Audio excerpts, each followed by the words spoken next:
যাবে, তখন তো আর উজ্জ্বলতা থাকবে না। রাধারানীকে আর কি বললেন?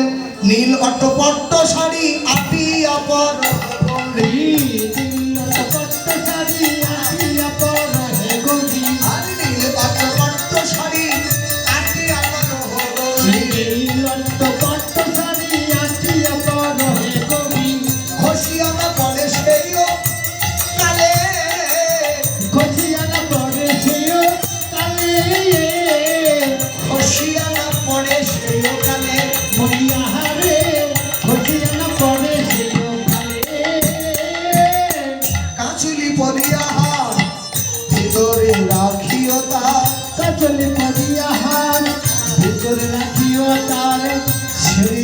থাকে যেন বলে, আর ছিড়িলেও থাকে যেন বলে।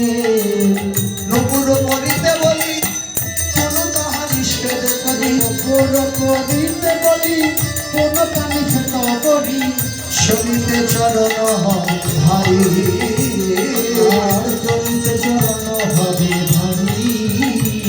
ও তুই নূপুর যেন করিস না, নূপুর যেন করিস না রায়, তুই নূপুর যেন করিস না রায়, নূপুর যেন করিস না রায়। চলিতে চরণ ভারী হবে ছোট, নূপুর যেন করিস না রায়, চলিতে চরণ ভারী হবে, নূপুর যেন করিস না রায়, চলিতে চরণ ভারী হবে, নূপুর যেন করিস না রায়, চলিতে চরণ ভারী হবে, নূপুর যেন করিস না রায়। জয় রাধে। দেখবেন কীর্তনে কত মধুর তত্ত্ব দিয়ে রেখেছেন। দুতি বলছে, শোন রাধে, তোর নীল পাটের শাড়িটা একটু এটে শুটে পরিস, নইলে কৃষ্ণ অনুরাগে তুই পাগলিনী হয়ে গেলে না জানি তোর শাড়িটা না খসে পড়ে। বাবা, এই কথা সখীরাই না বলে রাধারানীকে বলতে পারে, অন্য কেউ তো বলার অধিকার আর না। আরেকটা কথা বলি শোন, তুই ওই গলার হারটা পরবি, গলার হার পরে তার নিচে হারের সাথে কাঁসুলিটাও পরে নিবি। এখন হার পরেন দিদিরা, কিন্তু কাঁসুলিটা পরেন না। কাঁসুলি আর নাই, এক সময় ছিল ওই হারটা যদি খুলে পড়ে যায় তাহলে কাঁসুলিটা গিয়ে আটকা পড়ে, হারটা আর হারায় না। হ্যাঁ, তাই রাধারানীকে বলছে, রাধে তুই হারটা পরবি, তার সাথে কাঁসুলিটাও পরে নিবি, যেন হারটা খুলে গেলে হারটা হারিয়ে না যায়। পরমহংসদেব বললেন, হে জি, তোমরা সংসার করো কিন্তু মনটা রেখো গোবিন্দের প্রতি। যেমন কচ্ছপ ডিম পারে ডাঙ্গায় থাকে জলে, যতক্ষণ ডিমটা না ফুটে বাচ্চা হয় ততক্ষণ ওই জলে থাকলে তার মনটা থাকে ডাঙ্গায়।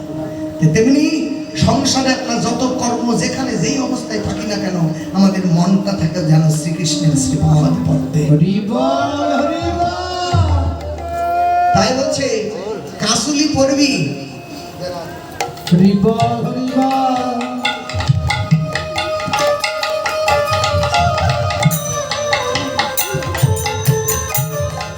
হারটা পরবি, তার সাথে কাঁসুলিটাও পরে নিস। আর কি বলছে রাধে, শোন, নূপুর তোকে পরতে বলছি, তবে নূপুর না পরাই ভালো। কেন বললে?